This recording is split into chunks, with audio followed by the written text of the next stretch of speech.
Ya, kawan, kembali lagi dengan Radostan. Kali ini saya akan memberikan tutorial masalah bagaimana kita membuat nota atau surat penagihan, kawan ya. Mungkin ini tidak terlalu banyak yang perlu saya sampaikan nantinya, ya hanya ada beberapa. Biasanya dalam surat tagihan itu kita sudah mempunyai standar, ya masing-masing sudah punya standar. Contohnya ini kop suratnya ini biasanya sudah ada. Nah, kalau ini mau dibikin, ya ini pembuatan ini tinggal di input aja, tinggal ditulis ya. Jadi tidak ada formula apa-apa di sini, kawan. Ya. Jadi di sini tidak ada formula. Kemudian untuk menunjukkan tanggal, nomor faktur ini juga tidak ada formula di sini. Ya, hanya tulisan biasa. Ya. Nah, yang ada formula nanti baru di sini. Gitu ya. Nah, kepada ini juga biasa, permanen artinya ya. Kemudian redaksi ini juga permanen, tapi nanti isi redaksi bisa tergantung dari masing-masing semua. Ya, ini semua nomor 1 sampai 6 ini juga input ya, ditulis ya. Baru nanti angka-angka ini yang kita menggunakan formula. Kemudian ini nanti bagaimana supaya bisa muncul terbilang. Nanti tolong teman-teman lihat di deskripsi dari tutorial ini, karena di situ saya berikan link untuk download filenya dan cara penggunaannya supaya nanti di tempat teman-teman komputernya untuk semua apapun yang ada nominalnya, kalau mau kita tulis terbilangnya akan muncul gitu ya. Jadi ada file yang harus di-download dulu. Nah, kemudian di bawah ini juga standar ya, jadi permanen sampai bawah ini permanen. Tapi sekali lagi isi dari surat penagihan ini tergantung dari masing-masing redaksinya bagaimana. Saya hanya akan memberikan tutorial mana nanti yang akan keluar secara otomatis menggunakan rumus apa dari surat penagihan ini ya. Oke, sekarang kita kembali dulu. Tentunya kita sudah punya database, kawan ya. Klien kita siapa, alamatnya di mana, kota apa, kemudian mau ditambahkan lagi di sini terserah, ini bebas ya. Bebas lah, kenapa saya berikan alamat kota, supaya kalau kita melakukan penagihan jelas ini alamatnya di mana, kota mana gitu ya, berdasarkan data yang ada di database. Nah, kemudian tiap bulan kita melakukan ini penagihan. Nominalnya mestinya tidak berubah ya, tapi ada kalanya mungkin ada tambahan, ada perubahan karena ada addendum, bisa jadi pada bulan tertentu nilainya berubah. Nah, ini misalkan aja angka-angka nilai dasar tagihannya seperti ini, teman. Nih ya. Kemudian PPN 10% ini biasa kita hitung ya. Jadi ini kita tambah 10% dari ini ya. Ini rumusnya teman-teman saya sekira sudah tahu kalau hanya perhitungan matematika biasa ya. Ini adalah total dari kolom F dan kolom G ya, total dari ini 16,5 ya. Nah, kemudian biasanya kalau kita melakukan suatu penagihan, kita akan dipotong dengan PPh pasal 23 ya. Nah, besarnya tergantung dari jenis usaha kita, tidak sama ya. Nah, ini saya asumsikan dipotong 2% ya, tapi nanti teman-teman sesuaikan dengan jenis usaha masing-masing, dipotong berapa, ada yang 2, ada yang 3 gitu ya. Nah, kemudian kolom ini, 3 kolom ini opsional ya, bisa ditambahkan, bisa tidak. Kalau ditambahkan di sini, maka nanti pada saat kita menagih kepada PTA ya, maka di invoice ini tanggalnya otomatis muncul, kawan. Nomor suratnya otomatis muncul, kemudian nomor faktur pajaknya kalau mau dimunculkan di sebagian tambah informasi juga akan muncul otomatis gitu ya. Nah, tapi kalau teman-teman menganggap wah ini nggak usah, bisa dibuang, cuma konsekuensinya nanti di sini harus input secara manual. Tiap kali bikin penagihan maka ini harus input, di sini juga input, di sini juga input gitu ya. Oke, nah ini. Nah, kemudian ini sekedar tambahan aja, tapi tergantung nanti dari kebijakan di tempat kerja teman-teman semua gimana ya. Ini saya selalu membiasakan kepada klien saya begini, kalau kita punya tagihan ya kita bikin, maka di sini kita lakukan monitoring. Oh, kita nantinya tanggal 5, dia bayarnya tanggal berapa? Katakan bayar tanggal 28, maka kita input di sini tanggal 28. Nilai yang diterima kita input ya. Kemudian PPh 23-nya kita dipotong berapa? Kemudian masuknya ke bank mana? Nah, ini pilihan kawan yang di sini, kolom bank ya. pilihan. Nah, caranya sudah ada di tutorial saya, tapi ini saya jelaskan lagi. Ini bisa diblok ya, sepanjang yang kolom yang data teman-teman gunakan ya, sampai baris akhirnya di batas mana kita blok, kemudian klik data, kemudian kita ambil data validasi ya. Kemudian di sini biasanya ini masih any value. Nah, ini kita pilih yang list. Nah, ya. Kemudian di sini source-nya masih kosong. Kita isikan sama dengan kita maunya kemana source-nya. Katakan saya source-nya ada di sini. Nah, coba saya munculkan dulu source-nya. Saya sembunyikan di sini kolom B ya. Jadi ini kita blok. Kemudian tadi ambil data validasi, list. Nah, ini kita tulis sama dengan, kemudian kita geser ya. Sama dengan kita geser kawan. Nah, ini karena sudah sama dengan, kemudian saya geser di sini. Nah, ya ini masih bisa digeser-geser kawan ya. Nah, kalau kebiasaan saya selalu mengambil satu baris di atas yang kosong supaya tidak terlalu mepet nanti pilihannya. Nah, cukup sampai sini, kemudian kita klik OK. Ya, maka di sini akan muncul pilihan. Nah, sudah muncul drop down-nya. Nah, gitu ya. Kalau teman-teman tadi langsung dari sini sampai sini ya dia tidak ada baris kosongnya gitu. Ya. Oke, ini tambahan ya. Nah, ini di input tentunya kawan untuk monitoring pelunasan. Nah, kemudian biasanya yang dibayarkan oleh klien itu kadang-kadang ada kurang. Alasannya, oh saya potong biaya transfer. Oh iya salah hitung kurang sekian. Nah, ini teman-teman sebaiknya punya kebijakan tersendiri, ajukan kepada pimpinan.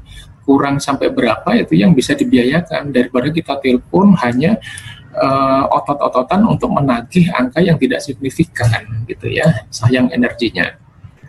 Nah, di sini saya contohkan kalau kita membatasi sampai di bawah sama dengan 20.000 ya, jadi kalau kekurangannya itu sampai sebatas 20.000 maka boleh dibiayakan ya, sampai kurang lebih kecil sama dengan formulanya ya. Jadi kalau sampai dengan 20.000 boleh dibiayakan, tapi kalau lebih ya, kalau lebih dari 20.000, nah ini yang di sini. Ya, lebih dari 20.000 ya.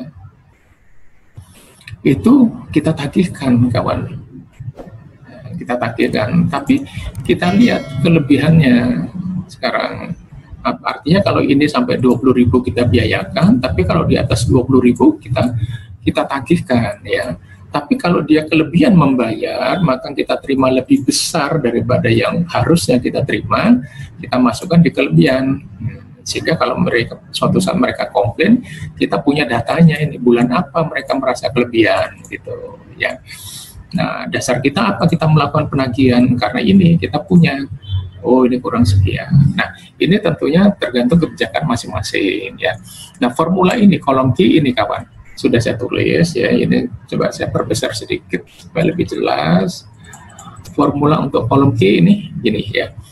If N9 kosong, jadi kalau N9-nya kosong tidak ada angkanya, titik koma kosongkan, tanda apostrof kosong diwakili dengan tanda apostrof 2 kali ya.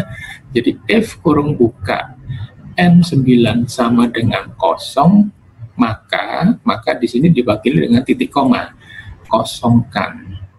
Kemudian titik koma lagi artinya kalau tidak kosong ada angkanya, maka kita hitung dulu ya. Apabila I9 itu yang harga estimasi yang kita terima tadi ini ya. Apabila I9 lebih besar dari N9 ya. Kemudian I9 dikurangi N9 ini lebih kecil sama dengan 20.000. Nah, ini maka tadi saya bilang 20.000 ini batasan kebijakan masing-masing ya. Saya cuma memberikan contoh misalkan sampai dengan 20.000 boleh kita biayakan. Kalau teman-teman kebijakan sampai 50.000 atau 100.000 ya di sini diganti angkanya, jangan 20.000 tapi 100.000 atau 50.000 ya. Nah, jadi if kurung buka N kurung buka string I9 dolar ya, string itu dolar, I9 lebih besar ini lebih besar dari ini, N9, maka titik koma, kita hitung dulu berapa kekurangannya. Kita kurung I dikurangi N. Kalau kurangnya lebih kecil sama dengan 20.000, kurung tutup, jadi kita punya dua syarat, makanya pakai N ya. Kalau memang lebih kecil sama dengan 20.000, maka kita hitung aja I kurangi N ya. Tapi kalau dia lebih, kosongkan. Artinya di sini di kolom ini nanti kosong, tidak ada isinya gitu ya. Ini yang di atas ini. Gitu. Ini formulanya nih, rumus kolom Q. Ya. Gitu ya. Jadi kalau memang dia selisihnya sampai dengan 20.000, maka di kolom Q-nya munculkan angkanya. Tapi kalau tidak lebih, ternyata lebih dari 20.000, kosongkan. Itu kita beri angka 0 nih, kosongkan. Ya, nah ini kawan, ini rumus formula di kolom Q. Kemudian kita kolom R. Nah, kalau kita punya batasan, kita biarkan 20.000, maka di atas itu kekurangannya ya kita tagihkan kawan. Itu ya, saya menggunakan batasan 20.000, maka di formula kolom R ini saya bikin formula. Ya, ini di sini di atas ini sudah ada nih, saya tulis ya. If N9 ini ya kosong, tidak ada, artinya belum ada penerimaan pelunasan, maka di sini tidak perlu kita isikan angka, kosongkan ya. Titik koma. If kurung buka N kurung buka, kita punya dua syarat. Kolom I-nya masih lebih besar dari kolom N ya, masih umum. Kolom I lebih besar. Lebih besarnya berapa? Ini kita hitung. Lebih besarnya di atas 20.000 ya. Kemudian kurung tutup, titik koma. Kalau memang lebih besarnya lebih dari 20.000, maka kita hitung I kurangi N ini. Tapi kalau tidak, kita kosongkan. Nah, sampai angka 0, teman-teman boleh langsung enter ya. Nanti enter 2 kali tapi ya. Karena tanda kurung tutupnya otomatis akan ditutup oleh Excel sendiri ya. Nah, ini yang di sini kolom R nih rumusnya. Jadi kalau di sini katakan batasannya 50.000, maka di sini juga harus lebih dari 50.000, jangan berbeda. Ya, jadi kalau sampai 20.000, 50.000 kita biayakan, begitu lebih dari 50.000 kita tagihkan. Ya, tapi kalau yang di kolom S ini lain, kebalikan. Kalau yang kita terima lebih besar dari yang seharusnya, contohnya di sini, mana nih? 95, 97 ini masih kurang ya. Nah ini 95 dan 97 masih kurang. Yang kelebihan, ini contohnya 7560 sama 76. Ada kelebihan berapa? 100, ada kelebihan 40.000 ya. Harusnya kita terima 7,5 juta, kita terimanya 7,6. Nah, dengan formula tadi maka masuk di sini ya. Nah, formulanya gimana ini? If N9-nya kosong, lagi-lagi kalau ini belum ada yang kita terima, maka kosongkan di sini ya. Tapi kalau tidak, titik koma, nah sekarang kebalikan, apabila N-nya yang lebih besar dari kolom I, nah, kalau tadi kan penulisannya I selalu lebih besar yang 2 kolom pertama tadi ya, nah, maka pada kolom S sekarang N-nya yang lebih besar, karena kita konteksnya di sini kelebihan ya, lebih besar berapapun nilainya. Kita tidak memberikan batasan berapapun nilainya, maka lakukan perhitungan N dikurangi dengan I. Nah, kalau tidak lebih besar, titik koma ini kosongkan gitu ya.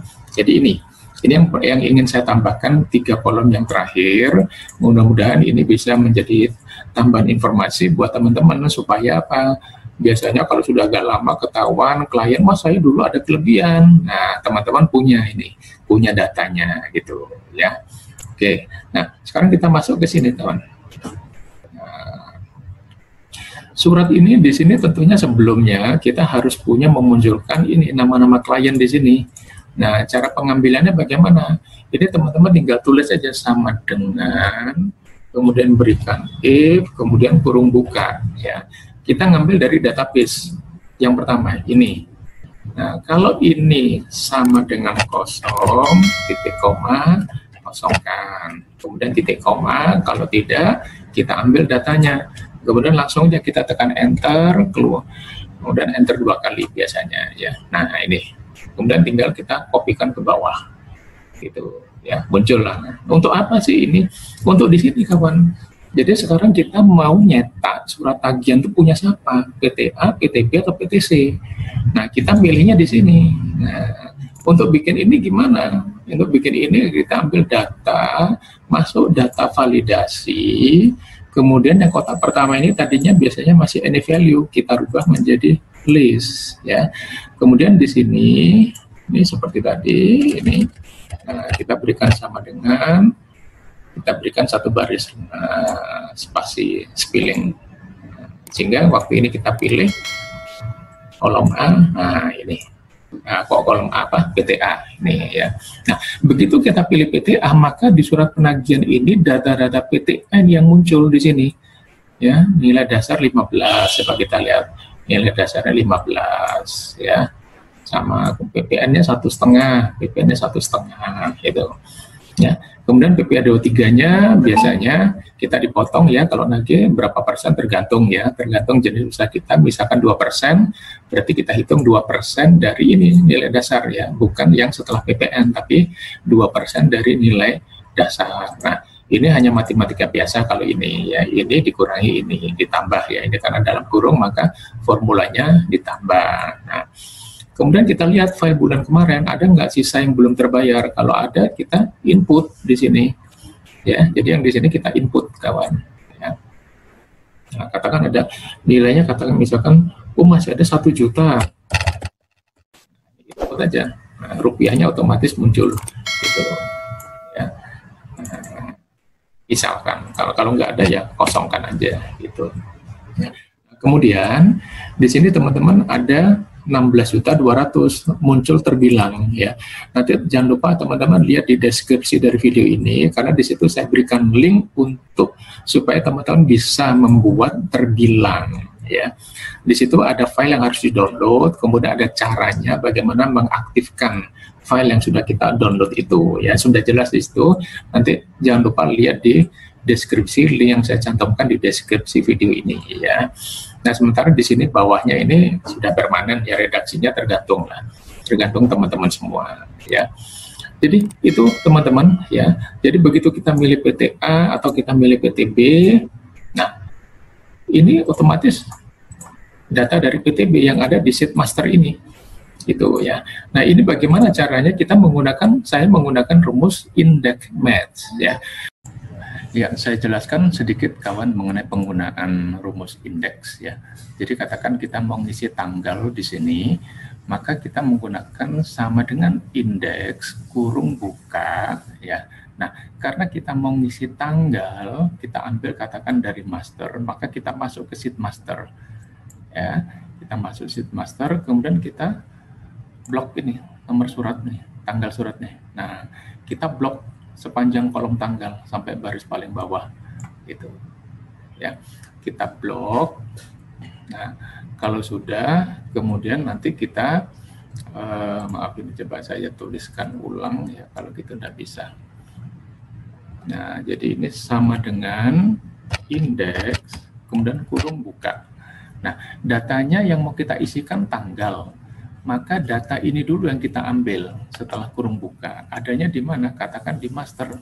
Nah, berarti ini kita blok ini kolom tanggal sampai baris terakhir.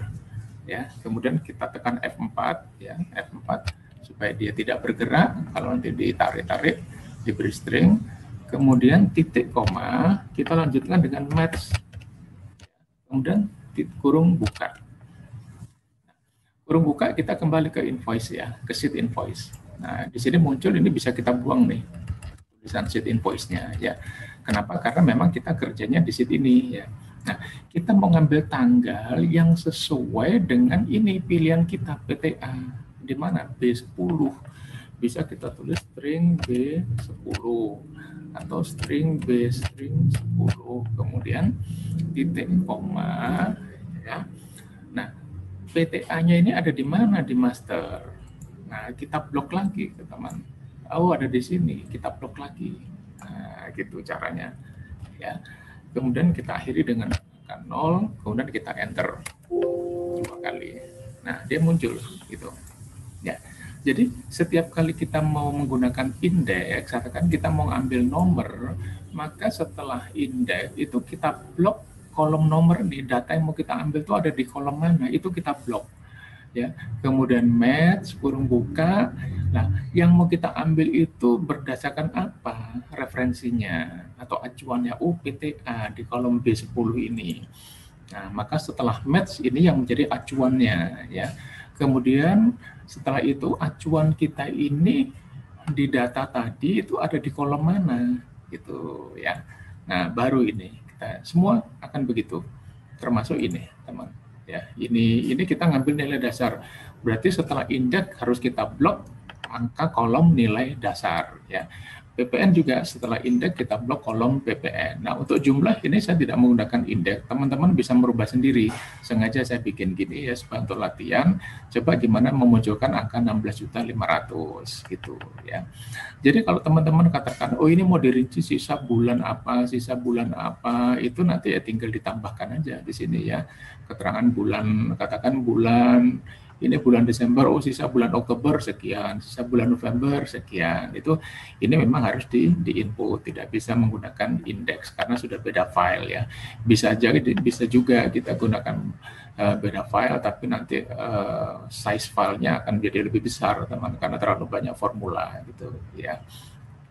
Nah, kemudian untuk mempelajari lebih jauh, teman-teman, apa sih bedanya dengan VLOOKUP dan indeks? Teman-teman bisa ini, klik video saya yang gambarnya ini, yang thumbnailnya seperti ini, hijau ini, ya.